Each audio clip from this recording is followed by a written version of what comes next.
If you're a fan of Harry Potter, Lord of the Rings, or the Chronicles of Narnia, Selling Sunset is the perfect show for you. A timeless classic when it comes to the genre of fantasy that transports you into the lives of those who can actually afford a home in LA. But part of the fun with Selling Sunset is sitting down, having someone walk you through a $10 million home, and pretending to know what the hell they're talking about. So we're a little under 7,000 square foot. I know. With 5 beds, 6 baths. I know. And obviously complete privacy anywhere you look. Don't worry though, by the end you'll be so used to being in a $20 million home, anything less than 8 will have you saying, "Look at that piece of crap." So if you aren't following the show, basically Selling Sunset is all about a bunch of realtors working out of West Hollywood, run by 2 Napoleon-sized twins, whose hiring prerequisites are apparently having a real estate license and a modeling background. They then go on to sell multi-million-dollar homes with a single commission higher than most people's annual salary. Like, times a bunch. But the other half of the fantasy to Selling Sunset is following the lives of the bold, the beautiful, and the Botoxed as they do a little bit of light lunching, a little bit of light real estate, and a little bit of petty squabbling. You're f***ing delusional. What's going on? They're being mean. They're just being She's mean saying girls. she's Never That's said not what I anything said. bad This is about not even anybody what in this the press. conversation's about. I'm stalking her. It's like a modern-day Jane Austen novel. Their problems are not really problems, they have more money than they know what to do with, and they're detached from the reality of normal people's lives. Wave. Like the British. I love this. Say hi. Hi. Oh, you've been like practicing. Still, you get invested. But there's one realtor on this show who absolutely infuriates me, and in many ways, she's the centerpiece of Season 5, which I've titled, We Need to Talk About Christine. Now this is Christine. Hi, cousin. She's the blonde on the left, and Christine is like if you took the Powerpuff Girls, but instead of adding sugar, spice, and everything nice, you added money, plastic surgery, and delusion. Most of which are actually qualities she prides herself on. How did you just lift that eyebrow? Huh? You lifted one Did I? eyebrow. Yeah. I don't know. I have so much Botox. It's not even possible. I've dated like geriatric. I don't really care about looks. Like, you just care about money. Like looking at you, I feel like I see a sadness in your eyes. Like I see just like you're kind of like over this. It's just You're the Botox tired. girl. Now, there's a long list of horrible things Christina said over the course of the previous 4 seasons, all of which have ostracized her from the entire office. So, she's recruited a new realtor, Chelsea, here to join the group so she's not alone in all her villainy. I manifested the shit out of my husband. Did you manifest Miho back? I did. I did too. You know what? Because I said, oh my God, these girls in the office are so shitty. I want No, some I good didn't friends. even. I didn't. Okay. I didn't even manifest you. I was like, Does she realize they're all literally sitting right there in front of her? And basically, this season is about 2 main things. The introduction of Chelsea, meaning likely one of the other realtors is going to have to go in order to make room, and also the new relationship between co-owner Jason and one of the lead realtors, Chriselle. Someone who's become Christine's mortal enemy, and you might remember her from Dancing with the Stars, which Christine is definitely not jealous of. I remember doing the Viennese Waltz of Dancing with the Stars, and I messed it up. First of all, who can do a Viennese Waltz to Harry Styles, like Adore You or whatever? I can. I hear that. I could probably hear you better just because I have really good ears. I was in a listening contest this morning. So I came in first and second. So I just have really big eardrums, probably bigger than yours. But despite Chriselle's individual success and that she's been with the group for years, this newfound relationship explains everything to Christine. I was wondering why I wasn't getting listings for a while, and then I was like, oh yeah, it's because I'm not f***ing my boss. Yeah, that week she came into the office like, It's great that you're dating, but when a new client calls, you just have to randomly assign them to a salesperson.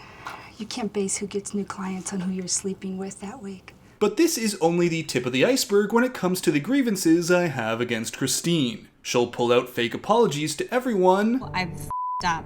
Like, I own up to that. I do. And it's always coming from a place of feeling hurt, and I've reacted, and I'm so sorry to each and every one of you. Then she'll talk behind their backs the next day. I can start my own brokerage. I can be a broker. You know, shit, if Davina do it, I can do it. Davina's got her broker's license. Uh-huh. Oh, they're Yeah, just yeah. giving these out for free, aren't they? Pretty much. Just handouts like at McDonald's. By the way, this whole conversation is about someone who was one of Christine's closest friends and defenders not that long ago. Then, Christine wasn't invited to Heather Here's bridal shower cause, you know, they all hate her, so she decides to send over a quaint flower arrangement.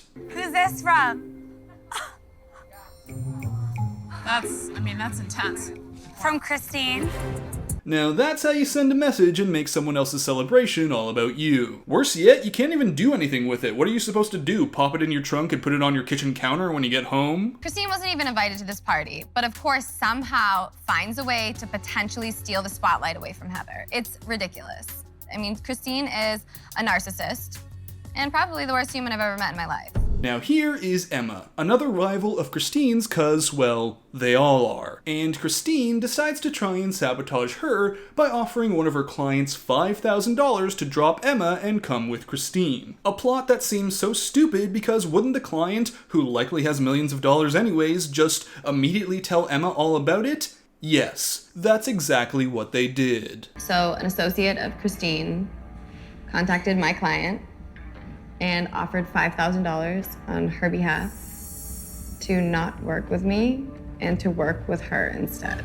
So Emma tells this to her boss, who then tells this to her boss, who asks Christine to come in and address this, but she never shows up. She's 29 minutes late already. No text, no nothing.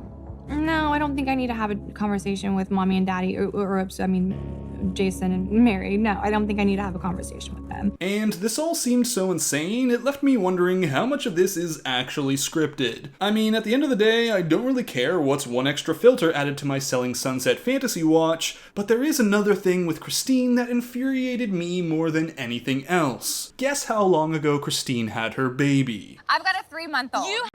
A 3-month-old? Yeah, crazy. I know. Yeah, this is not a good image to perpetuate to mothers, cause that's not how this works, especially after what was reported to be an emergency C-section where the nurse told her her husband might have to choose between her or the baby. But don't worry though, Christine's a master mom able to juggle childcare, viewing homes, and going out to fancy restaurants. So how are you doing it? We did sleep training right out the bat. And it worked? Oh, I put him to bed at 7. I don't wakes believe up you. It's not possible. 4, and then 7:15 a.m. Good for you. I can teach you all the tricks on sleep training. So obviously she's got a ton of help. After all, her husband is a multimillionaire and she's out here on a TV show hitting up lunches, viewing homes, and hanging out on the beach where the baby is shown for 1 second, then obviously handed off to someone else. And I'm not saying there's anything wrong with getting help. Help is necessary. It's just the straight up lying of it all and masquerading around like this is what success looks like. You didn't do any of this by yourself, there's a huge team behind you with a lot of money, and that should be known. But, like so many people in the world of Selling Sunset, it's just part of the game, filtering their lives just like their Instagram photos to seem more perfect than they actually are. Christine here is just the most obvious example. But, like their Jane Austen counterparts, with all their pride and prejudices, I just wish I could knock some sense and sensibility into the lot of them. So that's it for this video on Selling Sunset and my favorite realtor, Christine. I hope you enjoyed the video, and if you did, be sure to give it a like and subscribe for more content soon on its way. Thanks for watching, and until next time, Bachelor Fan Take, out. Your taste is like credit score. Let's be honest. I mean, real rich people don't have credit because they don't need the need to take out loans. Oh,